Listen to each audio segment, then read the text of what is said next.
If he doesn't have confidence in the intelligence community, what signal does that send to our partners and allies as well as our adversaries? That is a garbage document. It never should have been presented as part of an intelligence briefing. Trump's right to be upset about that. Do I think Russians supported him? Do I think they tried to get him elected? Do I think I worked against Clinton? I do. And that is something that has to be investigated. I think President Obama could step up and get his people in line and tell them to grow up and accept the fact that they lost the election. Well, the back and forth about Russia, what they did ahead of the election, the hacking, intel back and forth with Donald Trump, the president-elect, the intelligence community, is continuing as we are now 4 days away from the inauguration. This as the number of Democrats skipping the inauguration stands at 31, according to their offices tonight. Obviously, that could change in the next few days, either less or more. John Lewis, congressman from Georgia, has kind of led this by saying that the president-elect is not legitimate as president. He has said that before. According to the Washington Post, ahead of the George W. Bush inauguration, some members of the Black Caucus decided to boycott Inauguration Day. John Lewis, for instance, spent the day in his Atlanta district. He thought it would be hypocritical to attend Bush's swearing-in because he doesn't believe Bush is the true elected president. This on Martin Luther King Jr.'s day. Let's bring in our panel. Juan Williams, columnist with The Hill. Julie Pace, White House correspondent with the Associated Press, and syndicated columnist Charles Krauthammer. Juan, first of all, it's good to have you back in D.C. Thank you. What do you make of all of this? 31, the number, as of tonight? I think the number is going to grow, actually, and I think you're going to see major protests around the inaugural festivities here this coming weekend. Part of this, of course, you can trace back to things like the argument over Russian interference, over Jim Comey and the FBI's role in the days just before the election, and even to the fact that Hillary Clinton won the popular vote. But at some point, it comes off as political whining. Why do I say that? As a Democrat, even, not just as your political analyst. But why do I say that? Because I think at some juncture, you have to be real politic about this and say, guess what? Donald Trump is going to be inaugurated on Friday. He is going to be the commander-in-chief of our military. He's going to be the chief executive of our federal government. And the question is, one, peaceful transfer of power. I think all of us need to celebrate that. But secondly, how do you, in terms of forming a loyal opposition, go forward? And I think they're putting themselves in a box where they come off as easily disregarded or easily ignored or categorized as petty. The leader of the Democratic Party, at least now, President Obama, has said he wants a smooth transition, that this is a legitimately elected president-elect who will put his hand on the Bible on Friday. And I think that he understands that this idea of questioning the legitimacy of the presidency is a really dangerous thing. And we've seen this in the last 3 presidencies at least. You had people after the 2000 election. We had people, we should point out, in 2009 who absolutely were saying that he wasn't legitimate because they said he wasn't born in the U.S. And that was litigated over time, including with the president-elect. Exactly. You had people in 2000 who said that Bush, after the election had to go to the Supreme Court, was not legitimately elected. So three new presidents in a row have had their legitimacy questioned. What that does to our political system, when you talk about Russian interference in our election, that's one of the things they're trying to do. It was not really who they were trying to get elected. It was the idea of creating chaos in our system. And I think Obama knows that if you have not just lawmakers, but citizens who question the process, the idea of peaceful transfers of power becomes maybe not as easy as it has been throughout our history. Charles. Look, it's a sign of the sort of loosening of the threads of our sort of constitutional system.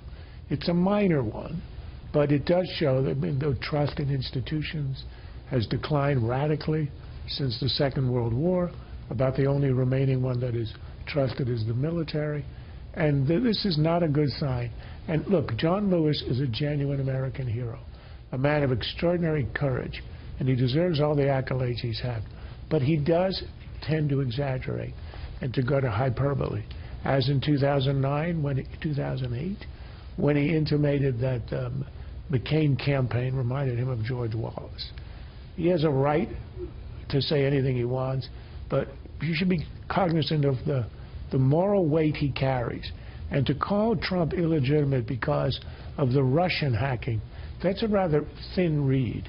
I mean, there are a lot of ways to question the legitimacy of an election. Let's say the Supreme Court stepping in.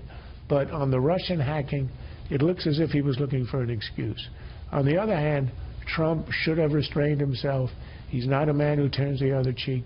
But it was not a time to attack John Lewis sort of personally for the troubles in African-American communities in America. So the two are at fault. And together, I think, creates a dynamic that undermines the majesty of what's supposed to happen on Inauguration Day. To the end of your point there, the president-elect meeting with Martin Luther King III at Trump Tower today. In the heat of emotion, a lot of things get said on both sides. My father would be very concerned about the fact that there are 50 or 60 million people living in poverty, and somehow we've got to create the climate for all boats to be lifted. In America, with a multi-trillion-dollar economy, $20 trillion almost, it's insanity that we have poor people in this nation.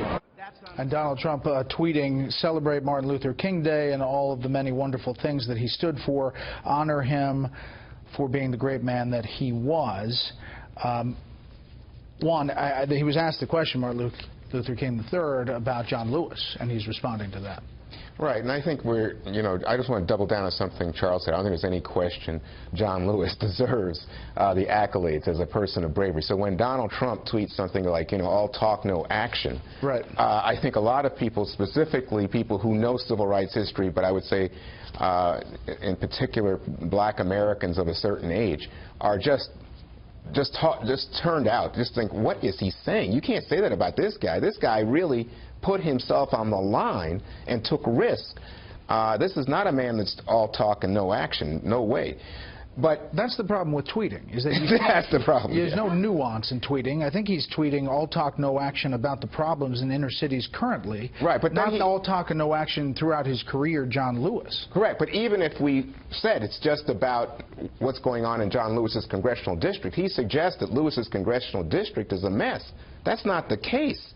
I mean, you know Atlanta, you know Buckhead. I mean, sure. this is, and the airports there. I mean, this is a congressman who has had some success. So again and again, you find that, as you say, tweeting is inadequate. But it's the fact that even today, on the King birthday, people said to me, "Oh, so where is Donald Trump? Is he doing something with a black group that would at least signify some intent toward healing?" And the answer was, well, he had Martin Luther King III come visit. He didn't take any questions, as you saw, retreating into the elevator. So that just wasn't a demonstration of reaching out. I hope he does more on Inauguration Day. Quickly, I just want to deal with this real quick question. In the Washington Post interview, he says about Obamacare that there will be a replacement and that there will be insurance for all. I mean, we don't know what that looks like, do we? We don't know, and his team is pushing back at this idea that he wants the replacement package to guarantee coverage for all. They're saying his goal is to create a health care system that will allow people to have access to all. But we don't know. We hear a lot of different things from Trump on what his goal is for a replace package. Throughout the campaign, he basically said he wanted something terrific. So now is the time to start filling out those details, and he didn't do a lot, I think, there to give us a picture of what his replace package will look like. Will he? Will he provide details, or is it going to fall on Congressman Price? I don't know who it comes out of.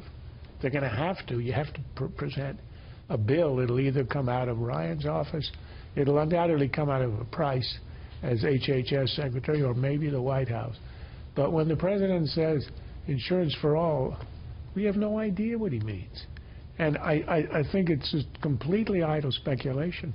I guarantee you that Trump himself is not sure what that means. So let's just wait and see what the policy is.